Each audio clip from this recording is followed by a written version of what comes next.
Sarah. So, like Sarah was saying, I'm from Rumble Coffee Roasters. We're a small roastery over in the west in Kensington. At the start of last year, we launched our transparency project when we just came to realise there's a real disconnect between what the consumer thought about specialty coffee and the realities of coffee buying in Melbourne. Sorry, I've just got my notes over here.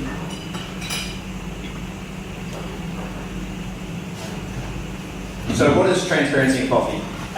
It's really easy. We disclose the prices that we pay for our coffee. So all of our green coffee that we buy, we now publish the prices that we pay. It took us, we started in March last year, and it took us up until November, December to publish all of our coffees. It's a really hard thing to get information on when you're buying green coffee. You're buying it through various means, through various importers, various different parties. You don't always have access to that information.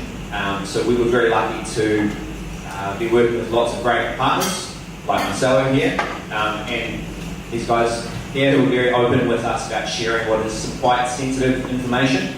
And obviously, in terms of everyone's trying to run a successful and functional business, so being open about the prices that you pay for things can be quite difficult, quite confronting for people.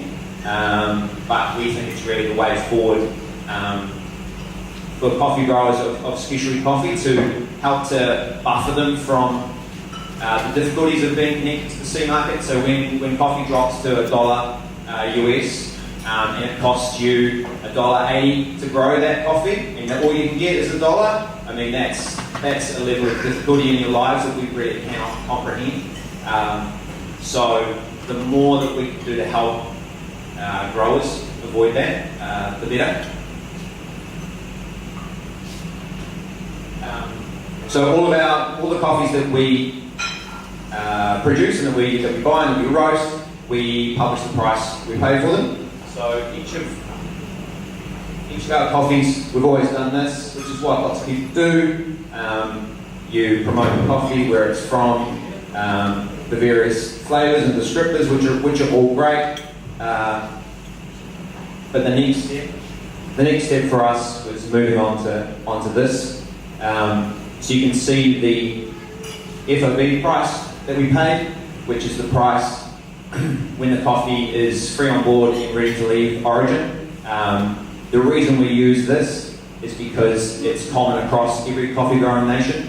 So it's easy to talk about one country at a time. So here we're talking about Brazil a lot. Brazil's an amazing coffee growing nation, but there are lots of other countries that don't have the advantages of Brazil. Brazil's got great infrastructure.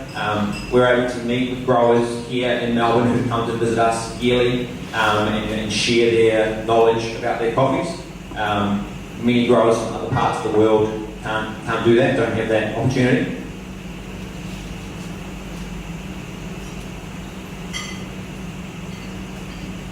So while we're talking about transparency, it's also important to talk about what it's not. These are other great things that we talk about a lot in coffee, but the word transparency often gets confused for these other parts. So transparency is not traceability. Traceability is very important, knowing where your coffee came from, who grew it, how it got to you. That's important too, but it's not transparency in pricing. Sustainability is obviously massively important, and it's a part of the discussion. As is direct trade. We love to trade directly with the growers we work with. But even direct trade, there's always it's a great romantic idea that you sell the idea of buying direct from the farmer, but the reality is there's always important people in between the coffee roaster and the coffee grower. There's always people like Marcelo who are adding value to the chain all along the way. And then the last one is a word that I'm trying really hard not to use anymore, even though when we started we were a specialty coffee roastery. I just feel that specialty as a term holds very little meaning. It's used and confused by everybody. I'm sure we all love specialty coffee, but what does it actually mean? Is it a certain point score? The coffee drinker doesn't know anything about points. I think it's holding us back as an industry. So let's talk about transparency instead, and why should we talk about it? So we work with a group called Transparent Trade Coffee, who are based out of Emory University in Atlanta, and there's a bunch of roasters from around the world who share the information of the prices they pay for their coffees. Transparent Trade Coffee then produce a report every year on the prices paid for all of these coffees. And the idea is to get that information back to growers in the various parts of the world so they can see that if they are growing specialty coffee in their region, they too can reach the prices that other people can, rather than just selling coffee in day lots to the local mill or whatever their situation is and getting a price that's more tied to the C price. So it's just about sharing the information to help growers, but also to improve the communication back to this end, because the end goal for us is to help the consumer to be proud to pay more for great coffee, because at the moment coffee in Melbourne is the same price it was 15 years ago. We didn't have cafes like this 15 years ago, or roasteries, or coffee machines. Staff certainly weren't paid what they are now. So for all of that, the only thing that hasn't changed is the price of coffee, and it has to change. So we need to try and get that story across to the consumer so they're happy to do it, because otherwise they're just going to be pissed off and hate us. And that's not going to work for anybody. So this is what we do now, and this is something I think is really important as well, because when people do talk about coffee pricing, and when you hear about it in the media, it's always about the most expensive geisha in the world that someone's bought, that they've paid $50, $60, $100 a kilo, and it gets an outrageous article in the Herald Sun, and people think that's the reality. But the reality is our blends. This is our Shadow Boxer blend, which you can see is much cheaper than the single origin that I put up before from Kenya.